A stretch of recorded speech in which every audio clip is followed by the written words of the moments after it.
The massive crystalline dome of the Galactic Council's judgment chamber glowed with an eerie blue light, casting long shadows across the polished obsidian floor. Admiral Marcus Donovan stood alone at the center of the chamber, shoulders squared and head held high, despite being surrounded by over 300 alien representatives of the most powerful civilizations in the Milky Way.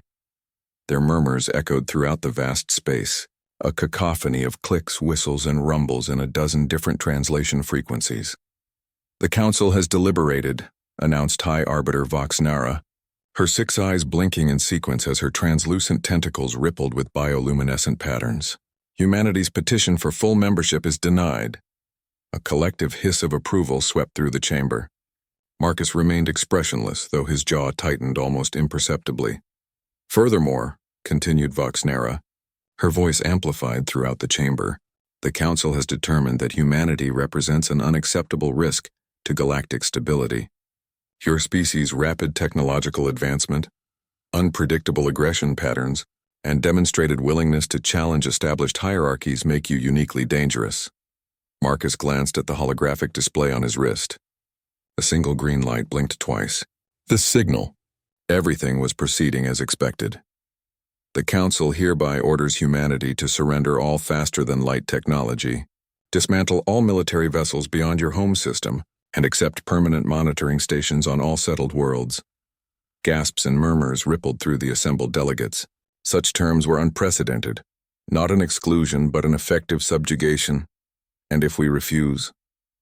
Marcus asked, his voice eerily calm. Vox Nara's tentacles stiffened. "Then the combined fleets of the Galactic Council will enforce compliance. You have 1 standard cycle to begin implementation." Marcus nodded once, almost respectfully. "High Arbiter, honored Council members, humanity acknowledges your decision." He paused, looking around the chamber, making eye contact with several key delegates. "We will depart immediately to convey your terms to Earth. You seem unperturbed, Admiral," observed Krell, the reptilian delegate from the Draconis hegemony. "Did you expect this outcome?" A ghost of a smile crossed Marcus's face. "We've studied galactic history," Delegate Krell. "We know what happens to species the Council deems problematic." "Then you understand the futility of resistance," Vox Nara stated. Marcus tapped a sequence on his wrist display. "What we understand is that sometimes the wisest move is to walk away from the table." His eyes swept the chamber one last time. "Humanity will trouble you no more. We withdraw from Council space effective immediately. You cannot simply," began Vox Nara, but Marcus cut her off. "Actually, we can, and we have, while we've been talking. Every human ship, colony, and citizen has already begun evacuation from Council territory. We'll be gone within the hour." The chamber erupted in chaos. This was unprecedented. No species had ever voluntarily withdrawn from the galactic community. As Marcus turned to leave, Vox Nara's voice cut through the din. "Admiral, the Council has not dismissed you." Marcus paused at the chamber's threshold, looking back over his shoulder. "With respect, High Arbiter, we no longer recognize the Council's authority over humanity. We will find our own path among the stars." As the doors slid closed behind him, Marcus whispered into his communicator. "Operation Quiet Exodus is complete. Commence Phase 2. What the Council didn't know, what they couldn't possibly understand, was that humanity had anticipated this day for decades, and they had prepared accordingly. Back on his ship, Marcus strode quickly to the bridge where his crew awaited. The tension was palpable as he took his command chair. "Status report," he demanded. His first officer, Commander Jackson, stepped forward. "All colony evacuation protocols activated, sir. The automated systems are running ahead of schedule. Every human outpost in Council space has initiated withdrawal procedures." "And our special projects?" Jackson smiled tightly. "All activated, sir. The dormant systems we've been planting throughout Council space for the past 50 years are now online and waiting for final commands." Marcus nodded and turned to the main view screen. It displayed a tactical map of the galaxy with thousands of blinking lights representing human assets in motion. It was beautiful in its complexity, a dance of logistics that had taken decades to choreograph. "Send the coded transmission to Earth. Tell them it's time." The communications officer nodded. "Transmission sent, sir." Earth acknowledges and confirms Operation Starshift is now active. Marcus leaned back in his chair, his face illuminated by the blue glow of the tactical display. They think we're running away, he said quietly. They've never understood us. Should we tell them, sir? Asked Jackson. Marcus shook his head. They'll find out soon enough.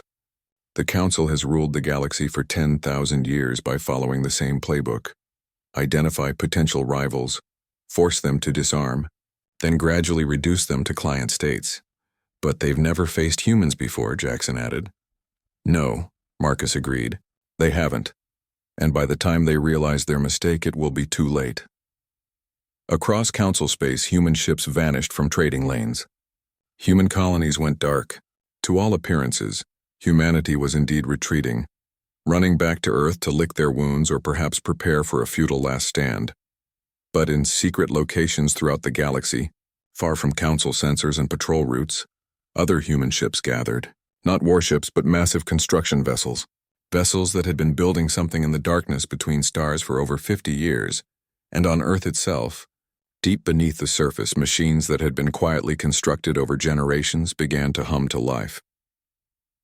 In the Council chamber, Voxnara conferred urgently with her advisors. What do you mean they're all leaving? No species has ever voluntarily abandoned their colonies. The data is clear, High Arbiter, responded her chief intelligence officer. Human presence in Council space has decreased by 87% in the last 6 hours. At this rate, they will be completely gone within a day. It makes no strategic sense, muttered Kreltor. They should be preparing for war or negotiating for better terms. Voxnara's bioluminescence, pulsed with confusion and concern, monitor their homeworld. Whatever they're planning, Earth is the key. Prepare the combined fleet. As soon as the last human has left our space, we will move to secure their home system. What none of them realized was that this, too, was exactly what humanity had anticipated. The chessboard was set, and the Council had just made exactly the move humans had been waiting for. The exodus happened with astonishing efficiency. Human ships disappeared from trade routes. Colonies went dark. Within 48 hours, humanity had vanished from Council space without firing a single shot. The Council, stunned by the unprecedented withdrawal, scrambled to understand what was happening. Intelligence reports were fragmented and contradictory. Some claimed humans were retreating to Earth to make their stand. Others suggested they were fleeing to uncharted regions beyond the galactic rim. Both were wrong. Commander Alara Reed stood on the bridge of the UESS Pathfinder, watching as the massive generation ships entered the jump point one by one. Each vessel carried tens of thousands of humans and the accumulated knowledge and technology of Earth. The operation had been decades in the planning, triggered the moment the Council began deliberating humanity's status. Final vessel approaching jump coordinates, reported her second-in-command, Lieutenant Adeyemi. Ilara nodded. And Earth? The evacuation is at 98%. Only essential personnel remain. Through the view screen, Ilara watched as Earth grew smaller in the distance. The cradle of humanity, soon to be empty but not abandoned. Never abandoned. Commander, interrupted her communications officer. We're detecting Council vessels entering the system. A full battle fleet. Right on schedule, Ilara murmured. They couldn't resist checking why we left so quietly. She straightened her uniform. Deploy the warning buoys. Standard protocol.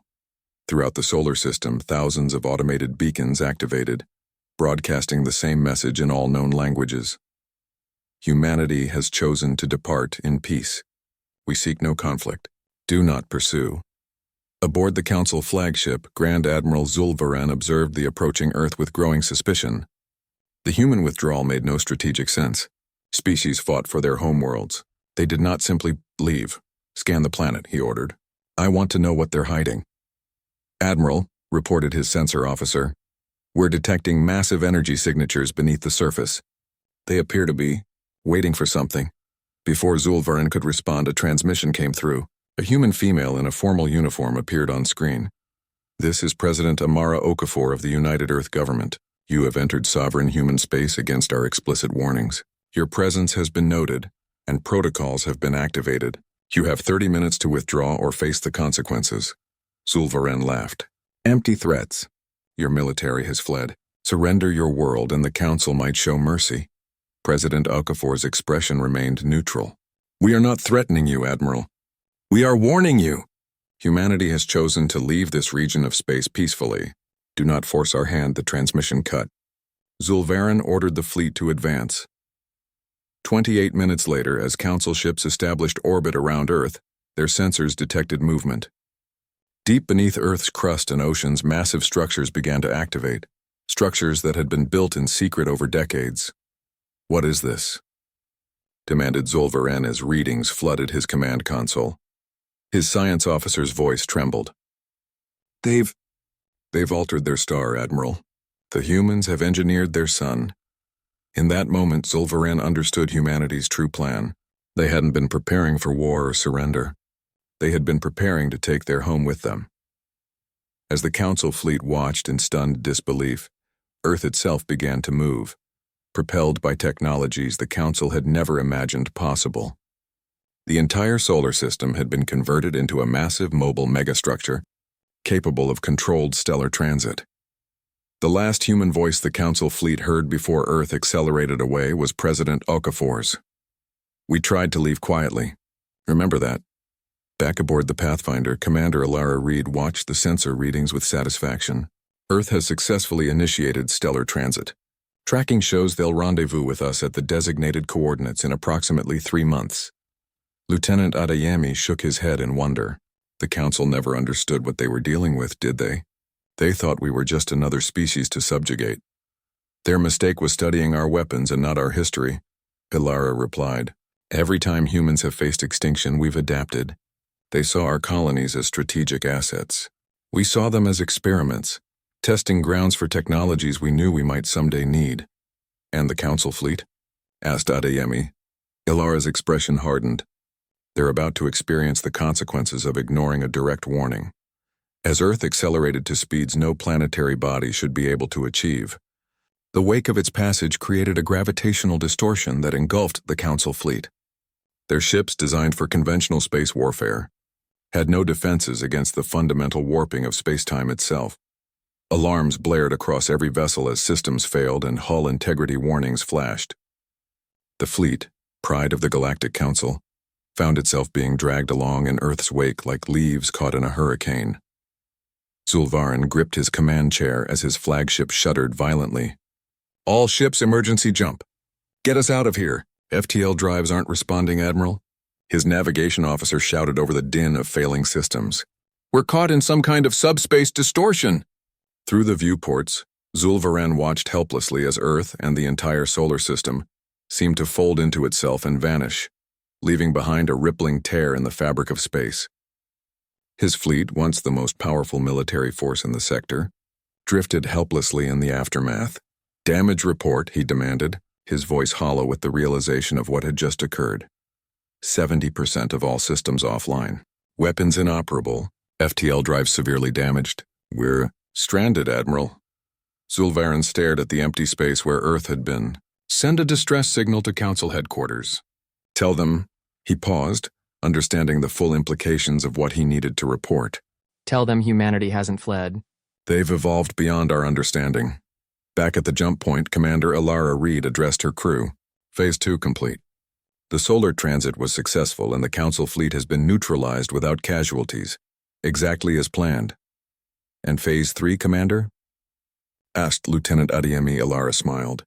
Now we demonstrate to the galaxy that there are alternatives to the Council's rule. The networks we've built throughout Council space for decades will activate. Every world that suffered under their restrictions will suddenly find themselves with access to technologies the Council has been suppressing. She looked out at the stars, now distorted by the massive jump point their ships had constructed. Humanity never wanted to rule the galaxy, Lieutenant. We just refused to be ruled. The Council had 10,000 years to learn the difference. They chose not to, and now the galaxy will never be the same. Throughout Council space, on hundreds of worlds where humans had once traded, hidden systems began to activate. Not weapons, but gifts. Technologies that would free worlds from dependencies the Council had carefully engineered over millennia. The quiet departure was complete. And now the real changes would begin. 6 months after humanity's departure, the Galactic Council faced an unprecedented crisis. Trade routes collapsed. Economic systems faltered. Conflicts erupted along borders previously secured by human peacekeeping forces. In the Grand Council chamber, now half empty as many delegations had returned to deal with domestic unrest, High Arbiter Voxnara faced growing dissent. The human withdrawal has destabilized 17 sectors, shouted Delegate Morntal of the Persid Collective. My people face starvation without Earth's agricultural exports. The Antarian Mining Guild reports production down 60% without human engineering expertise, added another delegate. Voxnara raised her appendages for silence. The council understood there would be adjustments after removing the human influence, but we could not allow such a volatile species to gain further power. From the shadows at the back of the chamber stepped a figure few recognized, Director Thelios of the Council's Deep Intelligence Division. His appearance in a public session was unprecedented. High Arbiter, Thelios spoke, his voice raspy from decades of secrets. I must inform the Council that our analysis of humanity's departure suggests this was not a retreat, but a strategic redeployment. Voxnara's bioluminescence flared with irritation. Explain. Thelios activated a holographic display showing the path of Earth's departure. Humans didn't just flee. They took their entire solar system with them. Our predictive models show their establishing position here. A point of light appeared at the intersection of 3 major galactic arms, a location that would allow them to control access to 40% of the galaxy's resource-rich systems. Murmurs of alarm spread through the chamber. Furthermore, continued Thelios, we've detected unusual activity in supposedly empty regions of space. The humans appear to have had hidden outposts and installations throughout Council territory. Installations they've now activated. To what purpose? Demanded Kreltor. Thelios's expression darkened. We believe they're creating a network of something. Our scientists can't explain the energy signatures. Voxnara's patience evaporated. Enough speculation. The Council must act decisively. I propose we assemble the combined fleet and launch a preemptive strike on humanity's new position. We cannot allow them to establish a power base that could threaten Council authority. Despite objections from those species most dependent on human trade, the motion passed. Within weeks, the largest military force ever, assembled in the galaxy's history, departed toward Earth's new coordinates. What they found there would change the course of galactic history forever. The Council fleet emerged from FTL at the calculated position of Earth's new location, only to find empty space. No solar system, no Earth, no humans. Impossible, muttered Grand Admiral Zulvaran. Our calculations were precise. Then, one by one, the fleet's systems began to fail. Weapons went offline. Shields collapsed. Even life support flickered. We're detecting energy pulses, reported a panicked officer. They're coming from everywhere. Throughout the supposedly empty region, thousands of small devices activated simultaneously, devices left behind by the retreating humans. Not weapons, but something far more subtle and devastating. Across every ship in the Council fleet, computer systems began displaying the same message. We offered peace. You chose war. Observe the consequences of your decision. Suddenly, space itself seemed to ripple around the fleet. Stars blurred. Reality distorted. When the effect subsided, the fleet remained intact. But the stars were wrong. Completely, utterly wrong. Status report, demanded Zulvaran. His navigation officer stared at her displays in horror. Admiral, according to stellar positioning, we're no longer in our galaxy. The humans have somehow transported the entire fleet to another galaxy entirely. The Council's mighty armada found itself stranded millions of light years from home, with no way to return, victim to human technology they had gravely underestimated. And across the Milky Way, in precisely coordinated timing, every world that had voted for humanity's exclusion experienced the simultaneous failure of key technologies. Technologies that, unknown to them, had been subtly modified by human engineers over decades to include hidden kill switches. The message was clear. Humanity could have destroyed them, but chose merely to demonstrate their power.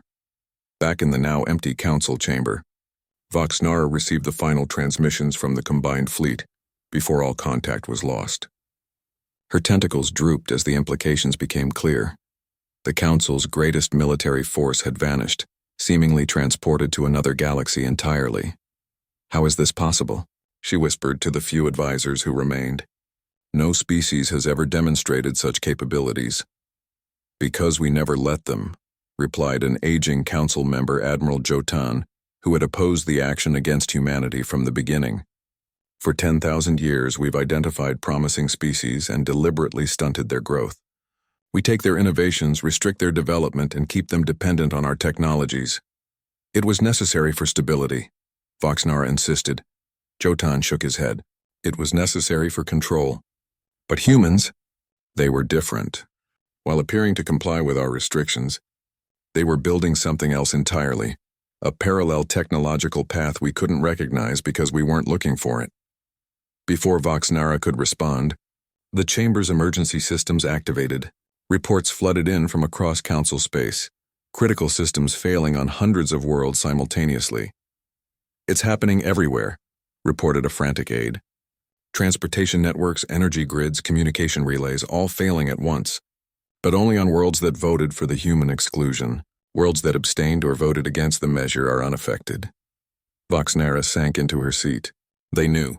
Somehow they knew exactly how we would respond. Of course they knew, Jotan said quietly. They studied us more thoroughly than we ever studied them. While we were analyzing their weapons and defenses, they were analyzing our patterns of behavior. They understood us better than we understand ourselves. As reports of system failures continued to pour in, a new message appeared on the Council's central communication display. It showed a human, Admiral Marcus Donovan, the same man who had walked out of the Council chamber months ago. "Greetings, High Arbiter," he said calmly. "By now you've discovered that your combined fleet has been relocated. I want to assure you they are unharmed. They've simply been given an opportunity to experience life without the ability to enforce their will on others." "This is an act of war," Voxnara hissed. Marcus smiled slightly. "No, High Arbiter.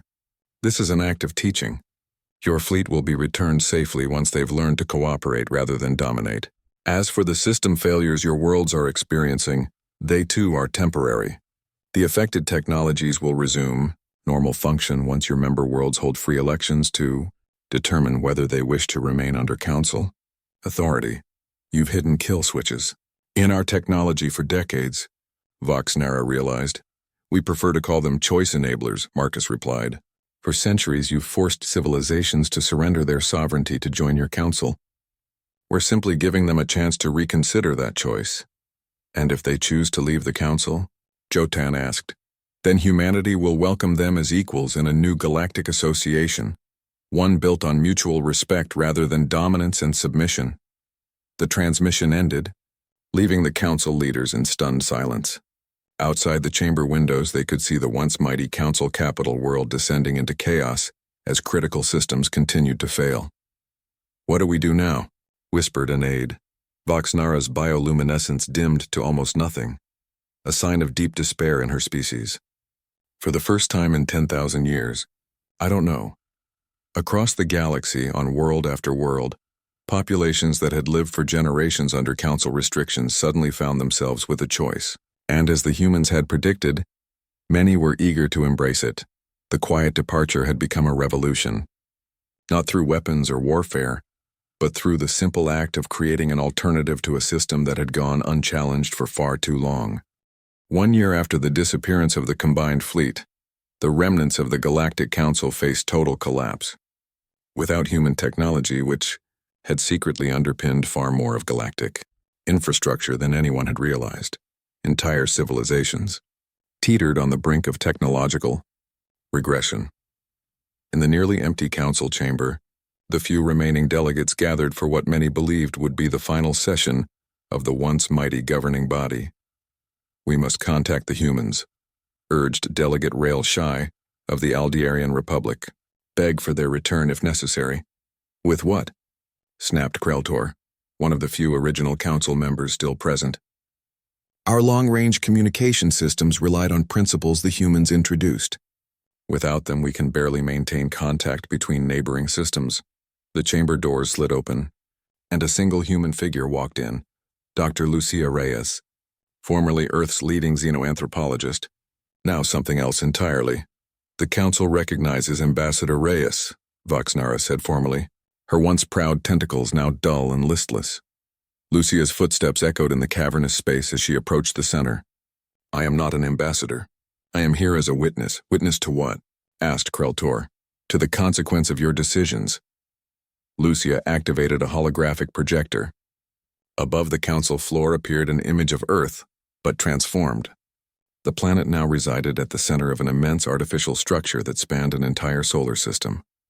While you sought to subjugate us, humanity was building the Nexus, an interstellar transportation hub connecting regions of space through artificially generated wormholes. The hologram expanded, showing hundreds of similar structures throughout the galaxy, many in regions thought empty or worthless. For centuries we studied the Council.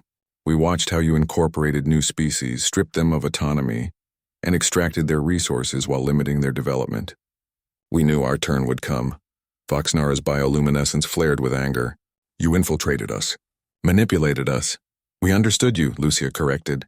"Humanity never wanted to rule the galaxy. We simply refused to be ruled." She walked around the projection, her expression somber. "Your combined fleet is safe, by the way. They're in the Andromeda Galaxy, where they'll remain until they learn cooperation instead of domination." "What do you want from us?" asked a dejected Kreltor. Lucia's expression softened slightly. "Nothing. Humanity has moved beyond the Council paradigm. We've established the Stellar Concordat, an alliance of species based on mutual respect and technological exchange rather than hierarchical control." The hologram shifted to show dozens of worlds, many former council members now connected by the Human Nexus Network. Already, 342 worlds have joined the Concordat. They're experiencing unprecedented prosperity without council restrictions on their development. Voxnara sank into her support chair. "You've destroyed everything we built over millennia." "No," Lucia said firmly. "You did that when you chose domination over cooperation. Humanity simply offered an alternative." She turned to leave. "The choice remains yours. Join the Concordat as equals, or cling to the remnants of your power as the galaxy moves forward without you." As Lucia reached the door, she paused. "Oh, and those kill switches in your technology? They'll deactivate once your worlds hold free elections to determine their own futures. Humanity doesn't believe in permanent punishments, only in creating opportunities for better choices." The door closed behind her, leaving the council in silence, facing the most difficult decision in their history: adapt to a galaxy where humanity had fundamentally altered the balance of power, or fade into irrelevance. Outside the council chamber, Lucia was met by Admiral Donovan, who had been waiting in the shadows. "How did they take it?" he asked as they walked together toward their shuttle. "About as expected," Lucia replied. "Shock, anger, despair. They still don't fully understand what happened." Marcus nodded. "They think we punished them. They don't realize we saved them from themselves." They entered a small transport vessel, unlike any design the Council had ever seen. Once inside, Lucia activated a control panel and the shuttle seemed to fold inward, disappearing from normal space entirely. They reappeared moments later near one of the massive Nexus structures, a breathtaking web of advanced technology spanning thousands of kilometers, with Earth's familiar blue sphere at its center. "The first free elections are being held on Proxima Centauri III tomorrow," Lucia reported as they approached Earth. "Our analysts predict 97% of Council worlds will vote to join the Concordat within the year." "And the holdouts?" Lucia smiled. "They'll come around eventually. Freedom is contagious." Their shuttle docked with the main Nexus station where they were greeted by President Okafor herself. "The council session went as planned?" she asked, leading them toward a large observation deck overlooking Earth. "Yes, Madam President," Marcus confirmed, though I'm still not convinced it was necessary to reveal so much. "Transparency is the foundation of the Concordat," Okafor reminded him. "We are not the Council. We do not rule through secrets and manipulation." They reached the observation deck, where dozens of representatives from former Council worlds were gathered, watching in wonder as ships from 100 different species traveled effortlessly through the wormhole apertures of the Nexus. "It's remarkable," said a delegate from the Perseid Collective, a species that had suffered greatly under Council restrictions. "In a single year, our agricultural production has doubled. Diseases that plagued us for centuries have been cured, and all because humans shared technology the Council had declared too dangerous for us." President Okafor smiled. The Council believed that controlling access to technology was the path to stability. We believe that sharing knowledge freely is the path to prosperity. On a large display, they could see reports coming in from across the galaxy, world after world voting to leave the Council. Species that had been enemies for millennia now cooperating through the Nexus network. And what of the combined fleet? Marcus asked quietly. It's been a year. Have they learned their lesson? Okafor's expression grew serious. Some have. Others remain resistant. But they'll have as much time as they need. The pathway home will open when they're ready. In the Andromeda galaxy, the once mighty combined fleet had established bases on several uninhabited worlds. Cut off from Council authority, from the privilege of power, they were slowly learning what it meant to build rather than conquer. Grand Admiral Zul'Varen stood on the bridge of his flagship, looking out at the alien stars of Andromeda. A year ago, he would have ordered the destruction of any world that defied Council authority. Now he found himself questioning everything he had once believed. Admiral, his first officer approached. We've received another transmission through the human device. The device sat on the bridge, a small, unassuming sphere that had appeared shortly after their arrival in Andromeda. It was their only link to the Milky Way. Play it, Zul'Varen ordered. A hologram appeared. Dr. Lucia Reyes, the human who periodically updated them on events back home. Greetings, Admiral, she began. I'm transmitting to inform you that your homeworld, Draconis Prime, has held its elections. They have voted to join the Stellar Concordat. Your family sends their regards and hopes for your swift return. Zul'Varen's reptilian features remained impassive, but his officers could see the conflict in his eyes. The offer remains open, Lucia continued. When you and your fleet are ready to accept that cooperation brings more prosperity than domination, the pathway home will appear. We await your decision. As the message ended, Zul'Varen turned to his officers. Gather the fleet commanders. It's time we discussed our future. Back in the Milky Way, humanity continued its quiet revolution, not through force or conquest, but through the simple act of offering a better way. The Council had sought to contain them, to force them into the same mold they had used for 10,000 years. Instead, humans had rewritten the rules of galactic society itself. The departure had been quiet. The aftermath had changed everything. 5 years after humanity's departure, the galaxy had transformed beyond recognition. Where once stood the monolithic Galactic Council, now flourished the diverse Stellar Concordat, a federation of equal worlds connected by the human-built Nexus.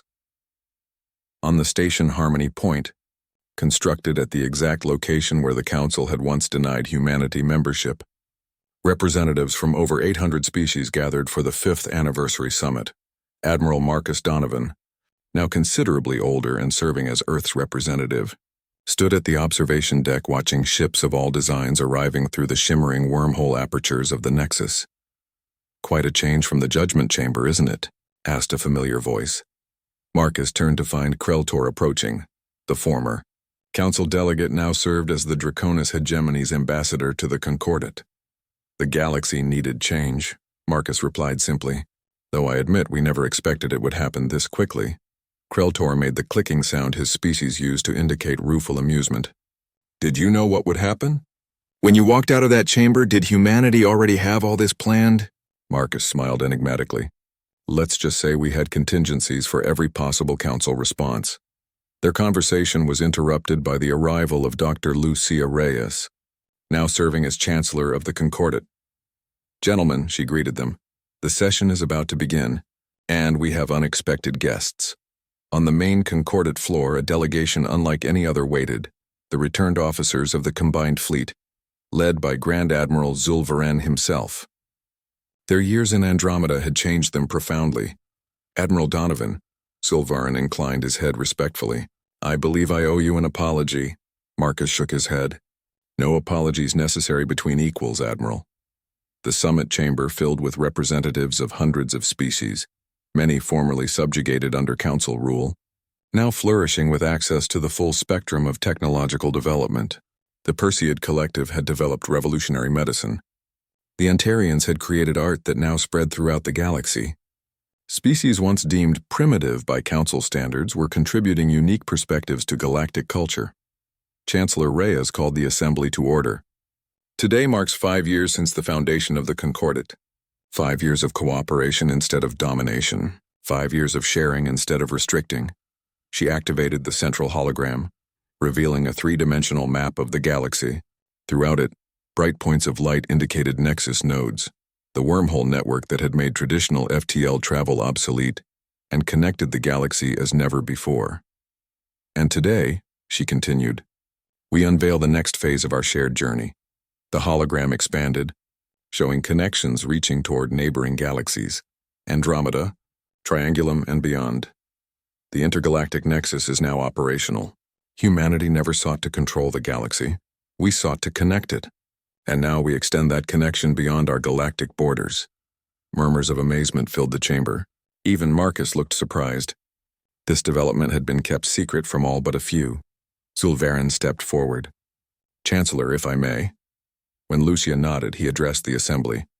My fleet spent years in Andromeda, where we encountered civilizations with perspectives entirely different from our own. We learned that diversity is not a threat. It is the greatest resource any galaxy possesses. He turned to face the Earth delegation directly. The Council sought to limit humanity because we feared your potential.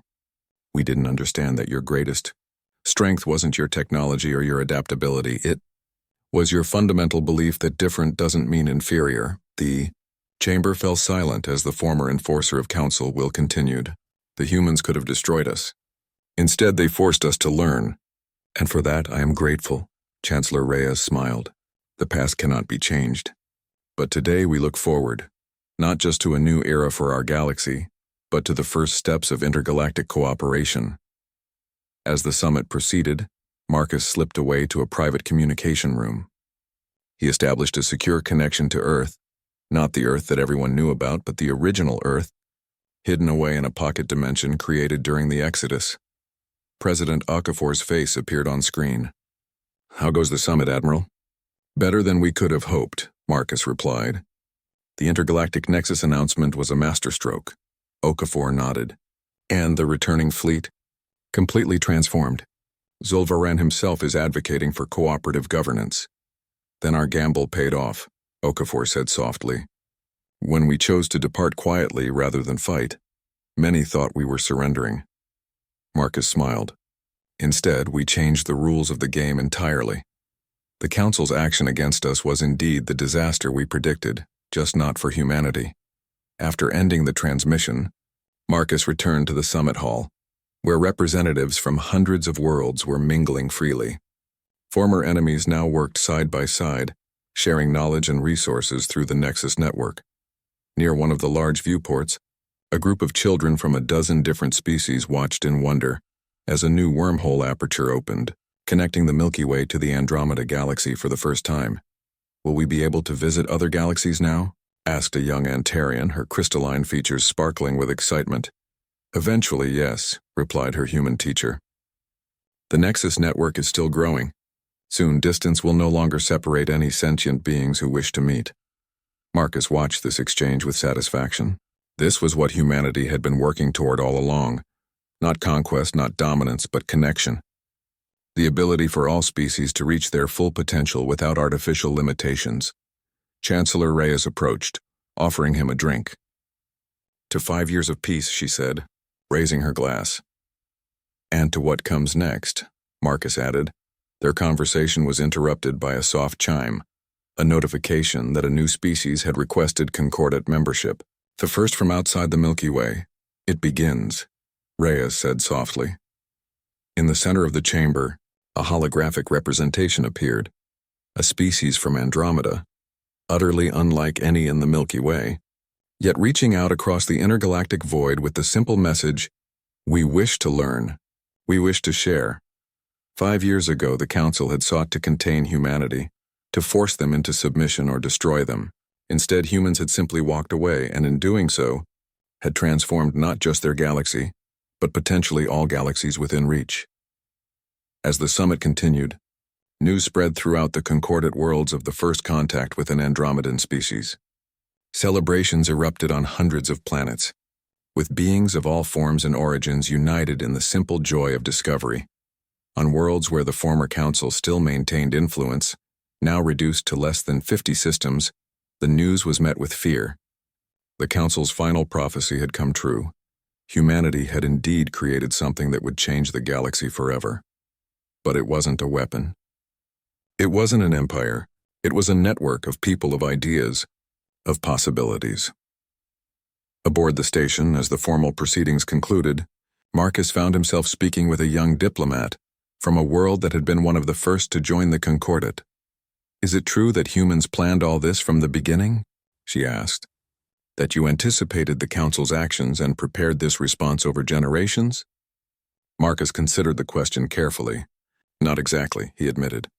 "We didn't know precisely what form the Council's hostility would take. But we knew it would come eventually.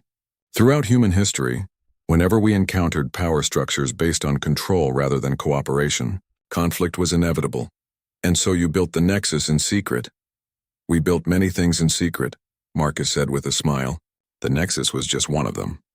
But more importantly, we built relationships. We found allies among species the Council had deemed unimportant. We shared knowledge with worlds the Council had restricted." "You created a shadow network," the young diplomat realized. "We created an alternative," Marcus corrected gently. "And when the Council forced us to choose, we had somewhere to go." As the summit drew to a close, representatives from hundreds of worlds departed through the Nexus apertures, returning instantly to their home systems, no matter how distant.